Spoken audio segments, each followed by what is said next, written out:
Hello, my name is Jen Perry. I'm the elementary social studies consultant.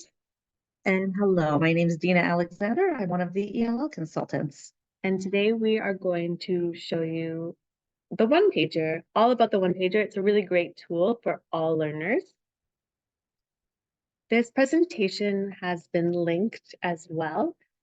This is a great place to start. It is from the Cult of Pedagogy. If you explore this website, she offers so many amazing resources, and it delves into the one pager, including a short podcast that you can listen to with an educator who uses one pagers all the time in her classroom. The concept of a one pager is basically where students share their most important takeaways on a single page, a blank paper or a template. In education, one pagers serve as a versatile tool for both teachers and students. So why the one pager? Research from Alan Pavio on the dual coding theory shows us that the brain has two pathways processing both the visual and the verbal. The combination we see when using one pagers is that it's powerful in creating a platform for students to develop content recall through language and visuals. A big thing about the one pager is students might see these beautiful examples and they think to themselves that they're not an artist. But really, we can move away and make it less intimidating for students because it's not really about being an artist. No. It can be very simplistic. It's really about the content, and it can be great for everyone from grade 1 students all the way to grade 12, diverse learners. And really the key is how you structure it. Although this one's beautiful, we're about to show you a few other examples here that are a little bit more simpler. So providing students with a blank piece of paper can also be a bit intimidating. And having a template is really a way to structure the versatility for student success. A template allows for critical thinking without having to use high levels of language or criteria, and is good for all learners. It allows for students to show their knowledge and understanding in a low-risk environment and assures mastery. A template linked with criteria, which we'll talk about in just a moment, that you can co-construct with your students, further sets up students to be successful learners.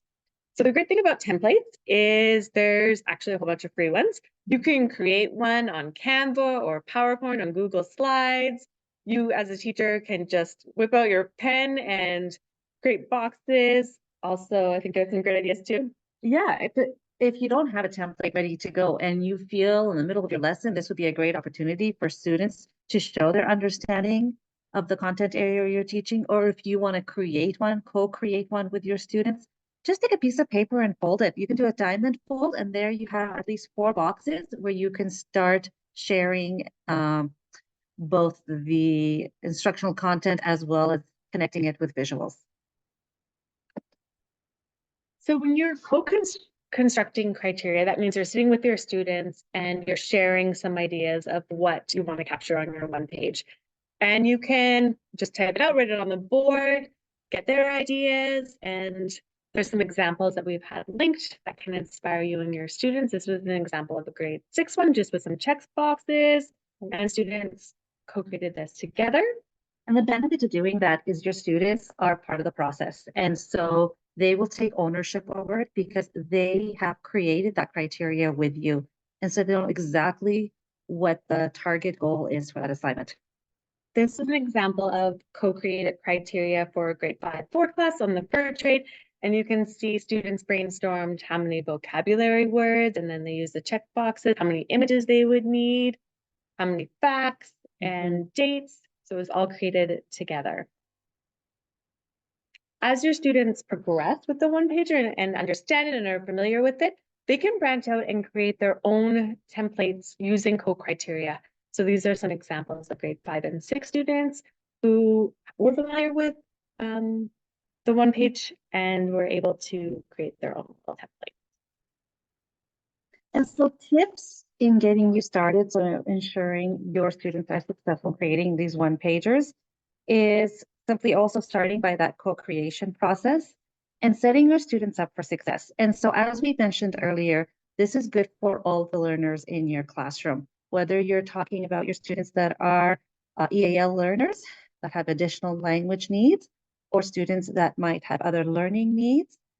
There are those universal, your UDL strategies that you can embed in ensuring that all your students are successful. Some of those strategies are modeling the process for them, providing them with a word bank of the vocabulary that you want to target for that assignment, maybe even creating some sentence frames and sentence stems for them to support that language, to scaffold the language, so they can just simply add in the couple of vocabulary terms that they need to add in.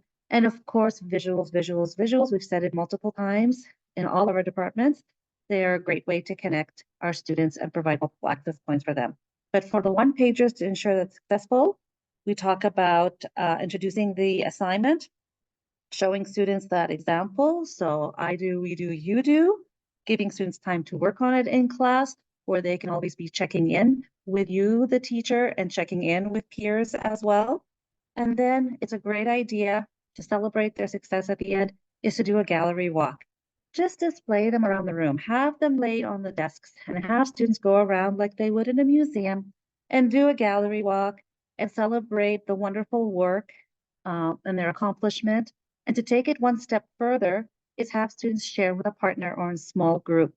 And what you're doing then, as they're talking about their one pager, you are increasing structured student talk time in your classroom.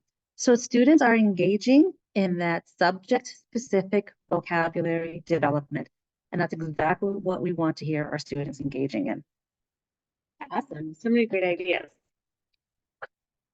Okay, so how do we use one pagers? This is just a starting point, this list. There are so many ways that you can use them as far as your imagination can take you. You can simply use them, not simply, but you could use it for formative assessment tool. There's no prescribed way of how we can obtain that formative assessment from our students. It can look in many different ways. It's a great reflection activity. It's a great way for students to summarize their understanding after reading an article, after reading a chapter, after reading a novel as well. It could be a project in itself. Interactive note-taking. I know our district has been really focusing on that interactive note-taking and sketchnoting. This is a great opportunity to practice those skills. Visual thinking, differentiating the instruction for our students. They don't have to write an essay all the time. They don't have to write a journal entry all the time. This is a great way for them to demonstrate their knowledge and understanding. And for us to get an idea of their comprehension level, this is a great way as well to see what they've obtained from reading that article or that book. Awesome. In this presentation, we also have some notes on further examples of how you could use one pager as well. And so here is an example of a Division 1 classroom where they did a one pager about themselves. What makes them so special? What makes them so unique? And you see their names posted there with some of the things that they like, some of the hobbies that they might have. It's a great September activity of getting to know your students and building that culture in your classroom. Science is a great way to use our one pagers, whatever the topic of study is. Students, again, as you can see here, that there's a border, and around the border, students are also using that subject-specific vocabulary, and they're demonstrating what their understanding is about earthquakes. So maybe this is halfway through the unit or at the end of the unit of study. Vocabulary development is not simply just writing the word and writing a definition beside it, but providing them with a creative way of incorporating that visual to go with it. And I would also recommend for your English language learners to have home language embedded in there as well. And I think about the dual coding, it goes back to the dual coding as well. And then this is the social studies example, and once again, not having a template, but just allowing students to capture some of their learning through some simplistic drawings, and vocabulary words are also included. So we've included some useful links. Once again, if you want to delve a little deeper into one pager, the call to pedagogy is a great place, lots of examples. We've included templates that are ready to download for free. You can also modify them to meet your own student needs. Tons of examples of one pagers that go across divisions, subject areas. And there's a specific lesson on the Human Rights and Charter that is a one-page example. So I think that's all of That's it for our, us. the Thank one you so page. much. Thank you.